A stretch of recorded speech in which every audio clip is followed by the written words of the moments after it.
नमस्कार, स्वदेश न्यूज की खास पेशकश डूब रहा जहाज अपने छोड़ रहे साथ में आपका बहुत स्वागत है। मैं हूं आपके साथ ऋषभ राय। मध्य प्रदेश में लोकसभा चुनाव की 29 सीटों पर जीत के लिए जद्दोजहद जारी है। अभी प्रदेश की 29 सीटों में से 28 पर बीजेपी है, तो एक सीट छिंदवाड़ा से कांग्रेस के सांसद नकुल नाथ के पास है।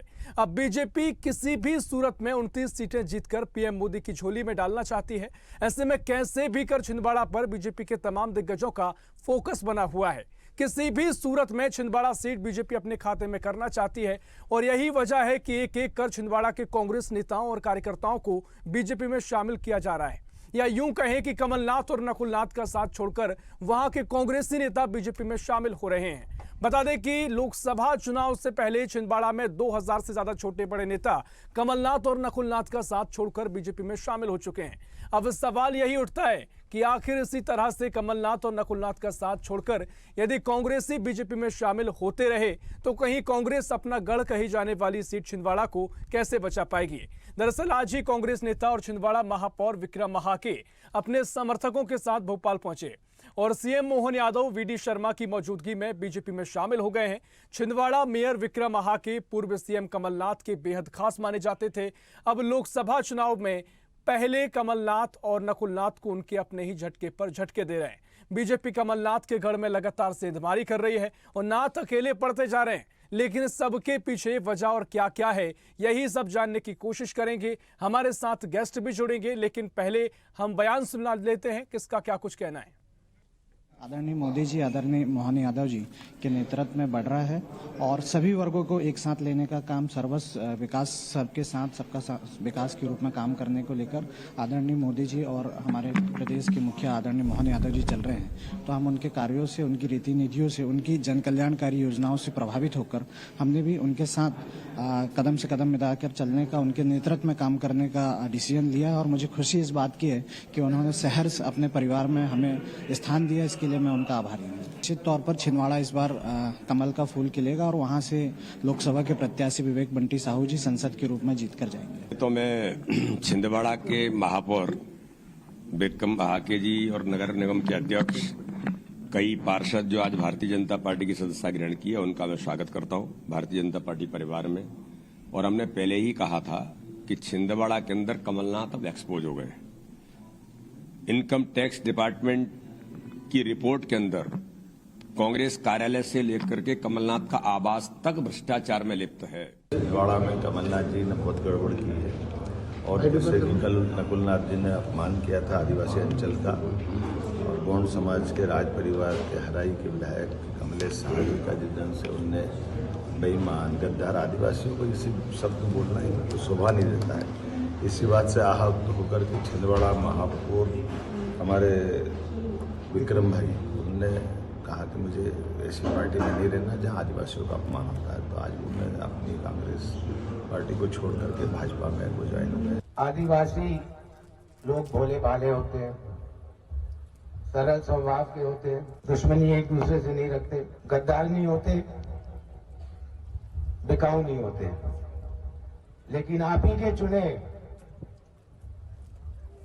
विधायक गद्दार भी निकले और बिकाऊ भी निकले।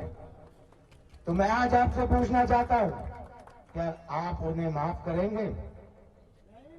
क्या आप उन्हें कभी माफ करेंगे?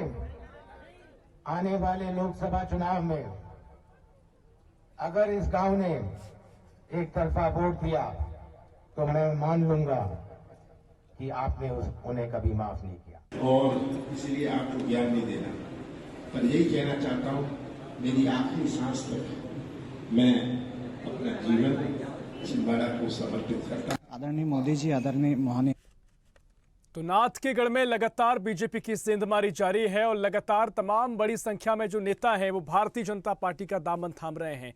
और सवाल ये भी उठ रहे हैं, क्या ये जहाज अब डूबता जा रहा है, अपने ही क्यों हाथ का साथ छोड़ रहे हैं, अकेले नाथ पड़ रहे हैं? क्या छिंदवाड़ा का साथ ये नेता देंगे और क्या कुछ आगे की स्थिति बनेगी, इस पर हम चर्चा भी करेंगे। लेकिन आज ही छिंदवाड़ा से महापौर विक्रम महाके ने भारतीय जनता पार्टी का दामन थामा है। ऐसे में लगातार बड़ी संख्या में जो कार्यकर्ता और नेता बीजेपी में शामिल हो रहे हैं, तो क्या कुछ उसके पीछे की वजह है? क्या छिंदवाड़ा कांग्रेस के हाथ से फिसलने जा वाला है? ऐसे तमाम सवाल अब उठ रहे हैं, इसके पीछे की क्या वजह है, क्या कुछ चर्चा हो रही? तमाम चर्चाएं हम करेंगे, लेकिन कई सवाल ये बने हुए हैं, इसी पर हम चर्चा करेंगे। सीधा सीनियर एडिटर मुक्ता पाठक हमारे साथ लाइव जुड़ गई हैं, उनके पास चलेंगे। मुक्ता जी, जिस तरीके से जो स्थिति बन रही है, लगातार कांग्रेस के बड़े नेता अब कांग्रेस का हाथ छोड़ रहे हैं और आज ही महापौर ने भी कांग्रेस का दामन छोड़कर बीजेपी का दामन थामा है। क्या कुछ स्थिति बन रही है, क्या इसकी वजह बताई जा रही है, और क्या जो सवाल लगातार बने हुए हैं कि छिंदवाड़ा कांग्रेस के लिए बचाना मुश्किल हो जाएगा? देखिए ऋषभ, बिल्कुल बहुत क्लियर है बीजेपी की स्ट्रैटेजी। अगर हम बात करें लोकसभा चुनाव के लिए, 28 सीट बीजेपी के पास है, एक जो है छिंदवाड़ा कांग्रेस के पास है। तो बीजेपी को ऐसा लगता है कि ये 28 तो हम जीते हुए हैं, जीतेंगे। हालांकि इसमें जो है एक बहुत बड़ा क्वेश्चन मार्क है, क्योंकि कांग्रेस को लगता है कि वो 29 में से 4-5 सीट तो बिल्कुल जीतेगी इस लोकसभा में।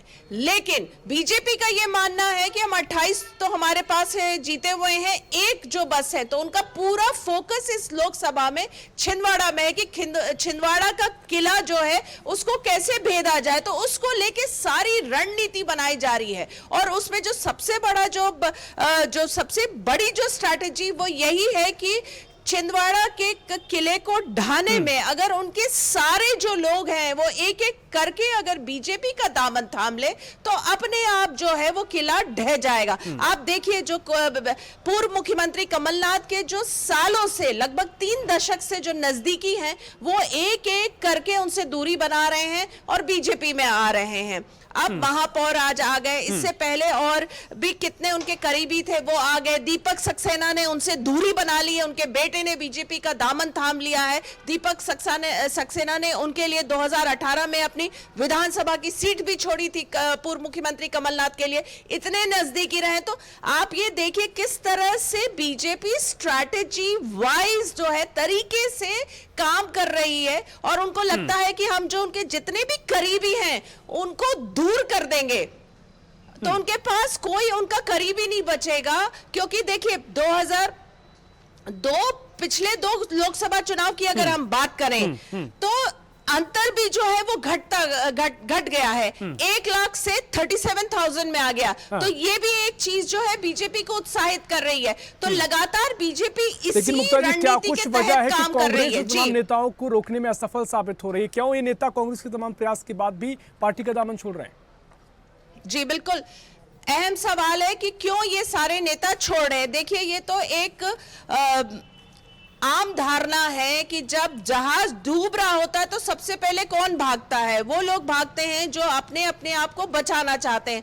तो ये एक मैसेज तो है कि क्या लोकसभा में कांग्रेस के लिए, देखिए दिक्कतें तो बहुत है। जिस तरह से राम मंदिर का इशू है, हम चर्चा को आगे बढ़ाएंगे, लेकिन तमाम और मेहमान हमारे साथ जुड़ गए हैं। भारतीय जनता पार्टी से मीडिया पैनलिस्ट मंजरी जैन हमारे साथ जुड़ गई हैं, बहुत स्वागत है आपका। साथ ही कांग्रेस से रोहित नायक हमारे साथ जुड़ गए हैं, बहुत स्वागत है आपका। पहले रोहित नायक जी, मैं आपके पास आ रहा हूं, और जिस तरीके से एक के बाद एक जो आपके कार्यकर्ता हैं, नेता हैं, आपका दामन छोड़कर बीजेपी में शामिल हो रहे हैं, चर्चा है कि बीजेपी 29 की 29 सीटों पर कब्जा करना चाहती है, छिंदवाड़ा भी है में, और अगर ऐसी स्थिति बनती है तो निश्चित तौर पर बीजेपी सफल होती दिखाई दे रही है। मुझे ये लगता है कि मुक्ता जी ने जो अभी बात कही है बहुत प्रासंगिक कहावत है कि जब जहाज डूबता है तो सबसे पहले कौन भागता है, लेकिन उसमें एक संशोधन है। जब जहाज डूबता है तो जिसको जान बचानी होती है वो नहीं भागते, सबसे पहले चूहे भागते हैं। तो अगर हम इस बात को सार्थक करके इस बात को बड़े परिदृश्य में देखें तो मुझे लगता है स्ट्रैटेजी नहीं है ये, तो भाजपा की शुरू से अंत तो करता अगर बात, तो यानी आप ये कह रहे हैं जो नेता जा रहे हैं आप उनको चूहे कहकर संबोधित कर रहे हैं? बिल्कुल, कचरे से तो बेहतर है, क्योंकि भाजपा तो उनको गीला कचरा और सूखा कचरा कह रही है। तो या तो वो ये बता दें कि जिन लोगों को वो ले रही है उनमें क्या विभाजन है, गीला कचरा कौन है और सूखा कचरा कौन है। और मैं तो इस बात को जो कहावत कही गई है कि अगर जब जहाज डूबता है तो जिनको जान बचानी होती है वो भागते हैं, उसको बिल्कुल जैसा कहा गया वैसा रख रहा हूँ कि जब जहाज डूबता है तो सबसे पहले चूहे भागते। तो ये, और भाजपा की जहां तक स्ट्रैटेजी की बात की है तो भाजपा सत्ता के मद में जो कुर्सी की राजनीति है वो इतनी प्रबलता से करने लगी कि जो घटियावाद का उनने जो यहाँ पर एक नया आयाम स्थापित किया है, ये इतिहास में लिखा जाएगा कि इन वर्षों में क्या हुआ था। तो आप इस चीज को देखेंगे, कांग्रेस मुक्त करने के चक्कर में खुद को कांग्रेस युक्त कर रहे हैं। ये स्ट्रैटेजी कितनी काम आएगी कमलनाथ जी जैसे सीजन पॉलिटिशियन के सामने, जो 9 बार से पहले संसद में रह चुके हैं, केंद्रीय मंत्री रह चुके हैं, उनके बेटे अभी वहां से सांसद हैं। और जहां तक राजनीति का बात है, अंतर मैटर नहीं करता, क्योंकि लोकतंत्र में दूसरे के लिए कोई स्थान नहीं है। ये कोई पोडियम नहीं है जहाँ पहला, दूसरा, तीसरा होता है। यहाँ जो जीतता, अगर 1 वोट से भी जीते तो जीता माना जाता है, और जो 1 वोट से हारे वो हारा माना जाता है।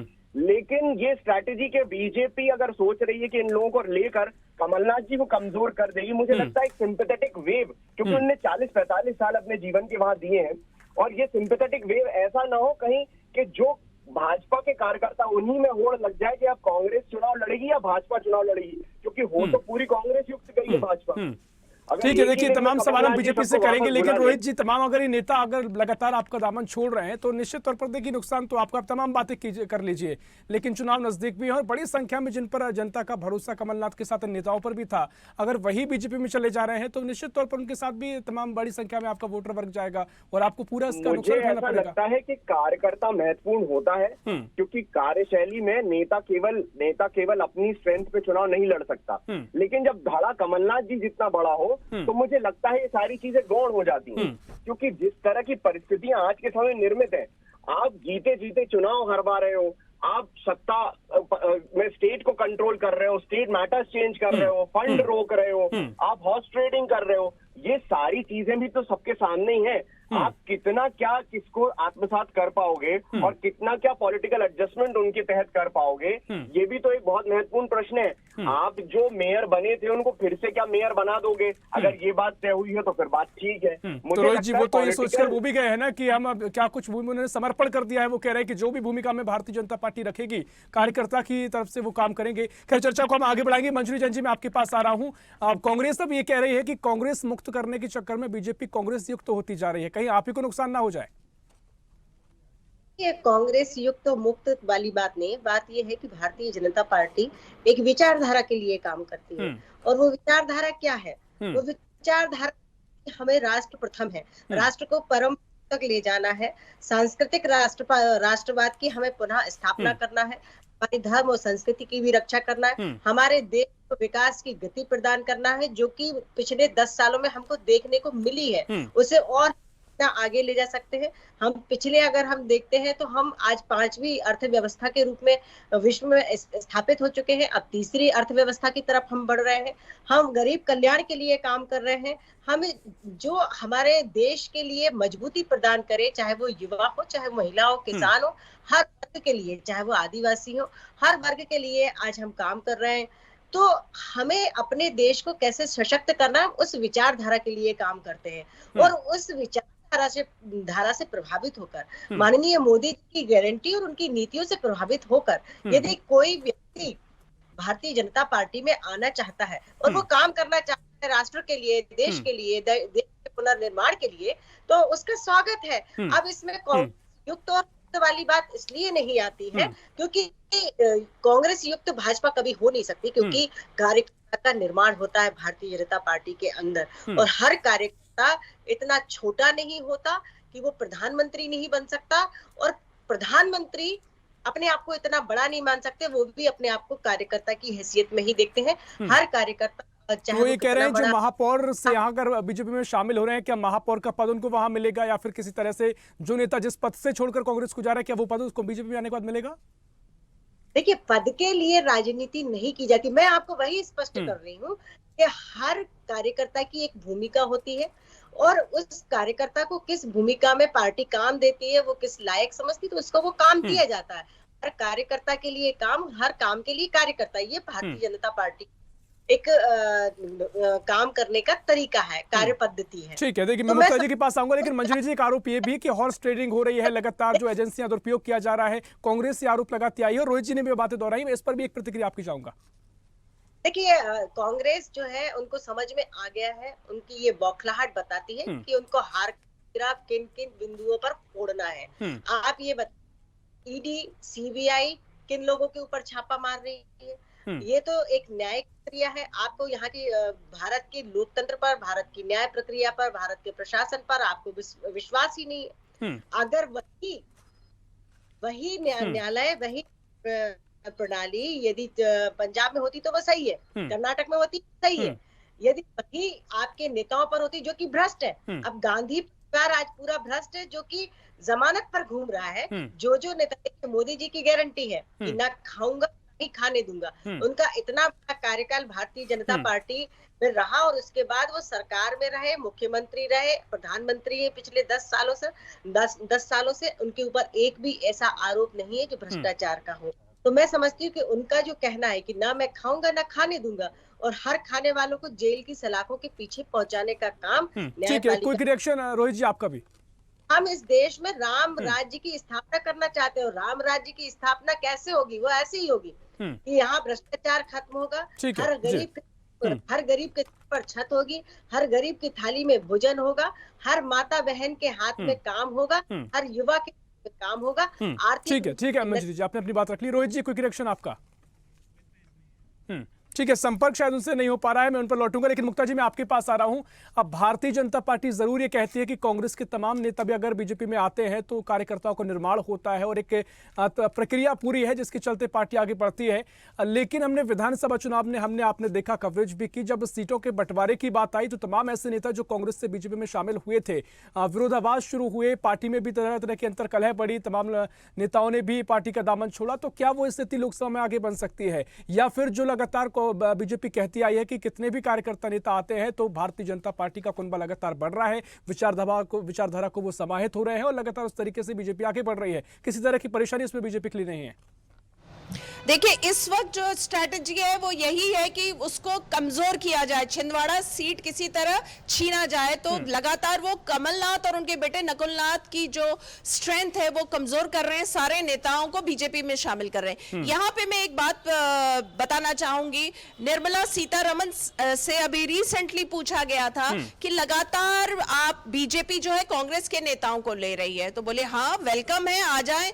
तो उस पे दूसरा सवाल ये था कि जो नेता हैं वो आपराधिक छवि के हैं, उनके खिलाफ बहुत सारे केसेस हैं जिसमें सीबीआई, ईडी वगैरह सब इन्वॉल्व है, तो क्या वो भी माफ है? उन्होंने कहा हाँ बिल्कुल वेलकम है। तो आप इस स्टेटमेंट से समझिए बीजेपी की रणनीति, आप समझिए निश्चित तौर पर यहाँ पर बहुत बड़ा स्टेटमेंट है। हाँ, निश्चित तौर पर हर तरीके से भारतीय जनता पार्टी के रणनीति के तहत आगे बढ़ रही है। और निश्चित तौर पर देखिए, राजनीति में कहा भी जाता है कि साम दाम दंड भेद से जो भी तरीके से अगर आगे बढ़ा जाए, जीत सुनिश्चित की जाए, उसको लेकर बीजेपी लगातार तरीके भी अपना रही है। रोहित जी आपकी प्रतिक्रिया रह गई थी, क्या कुछ आप कहेंगे? क्योंकि जिस तरीके से भारतीय जनता पार्टी कह रही है कि कार्यकर्ताओं को निर्माण हमारे यहाँ होता है, और देखिए तमाम तरीके से बीजेपी अपनी रणनीति पर आगे बढ़ रही है, रणनीति जमीन पर दिखाई दे रही है, लेकिन कांग्रेस की मध्य प्रदेश में वो रणनीति फिलहाल नहीं दिखाई दी है। अगर छिंदवाड़ा पे आपका पूरा फोकस है, छिंदवाड़ा में ही बीजेपी आपको घेर रही है, तो कैसे आप प्रदेश भर में जो आप तमाम दावे कर रहे हैं उनको आगे लेकर बढ़ पाएंगे?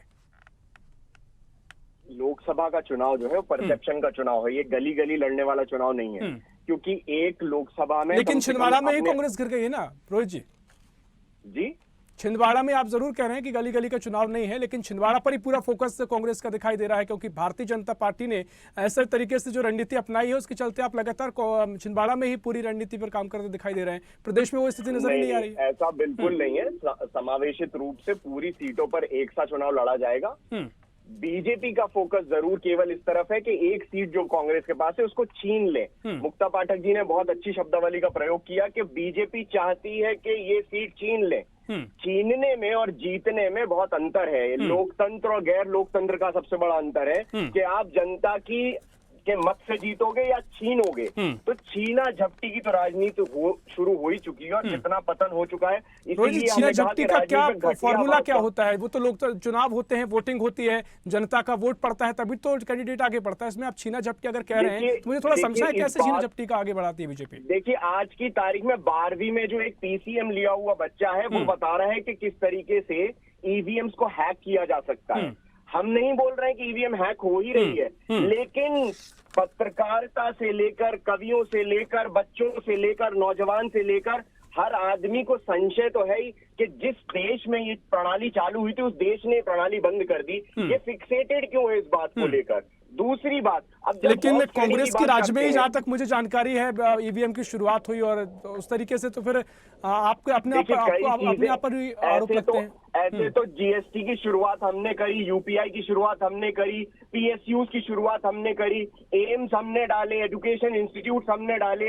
आज की तारीख में 70 साल का जो रुदन है, ये दो जो उम्मीदवार जीत कर आते थे वो रुदन है। ये रुदन नहीं है कि कांग्रेस ने क्या किया, क्योंकि पिछले 10 साल में क्या अगर ये सबसे बड़े विश्व गुरु जो बने हुए हैं, विश्व गुरु बोलते हैं अपने आप को, ये जो सबसे बड़े विश्व गुरु बने हुए हैं, इनने क्या एक भी पीएसयू इंट्रोड्यूस करी है देश में? एक भी सिंगल काम ऐसा किया हो जिसका इनने पहले विरोध ना किया हो? आप बता दीजिए। पहले जीएसटी के विरोध में खड़े थे, फिर लागू कर दी गलत तरीके से।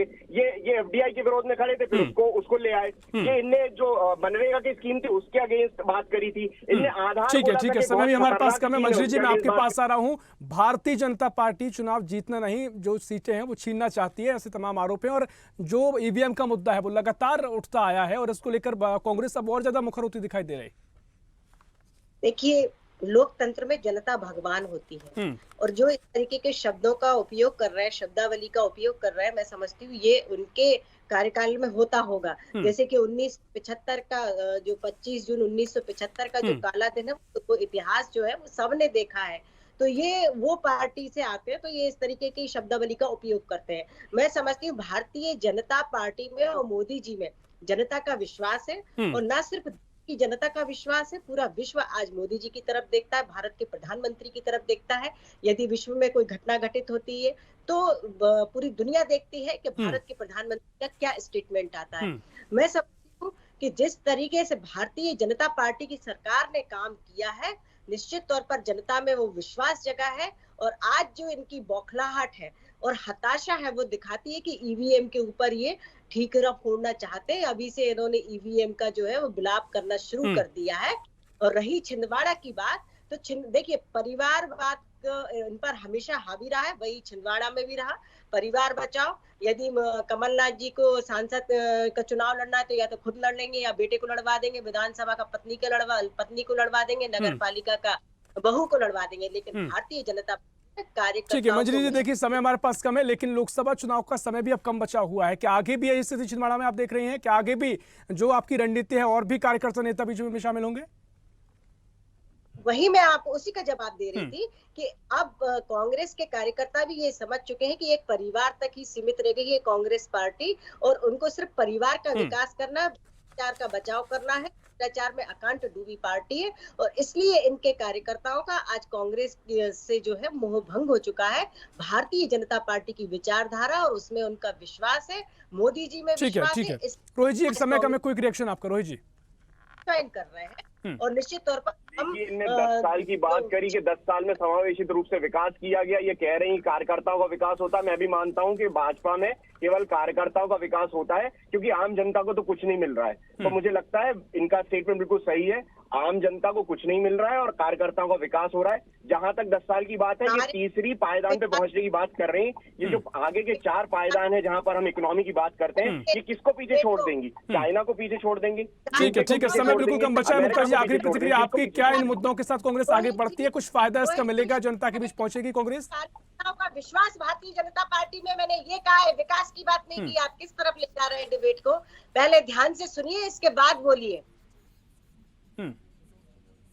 तो मैं वही कह रही थी, जीतेगी। तो ये अब देखना होगा लोकसभा में रिजल्ट के बाद क्या होता है। हमारे पास इतना ही मैं आप सभी को रोकना चाह रहा हूं। बहुत शुक्रिया मंजरी जी आपका तमाम चर्चा में शामिल होने के लिए। रोहित जी आपका बहुत शुक्रिया, मुक्ता जी आपका बहुत शुक्रिया चर्चा में शामिल होने के लिए। तो तमाम सवाल है, लेकिन इन सवालों के बीच में तमाम जो कांग्रेस के बड़े नेता हैं, कार्यकर्ता हैं, बड़ी संख्या में भारतीय जनता पार्टी का दामन थाम रहे हैं। और ऐसे में सवाल यह है कि कांग्रेस अपना छिंदवाड़ा, जो अपना गढ़ कहा जाता है, क्या उसे बचाने में कामयाब हो पाएगी? क्या जो नाथ के अपने ही साथ छोड़ रहे हैं उसे रोकने में कांग्रेस कामयाब हो पाएगी? ये देखना महत्वपूर्ण होगा। फिलहाल के लिए इस खास पेशकश में इतना ही। देश प्रदेश की और भी खबरों के लिए देखते रहिए स्वदेश न्यूज, सबसे पहले देश।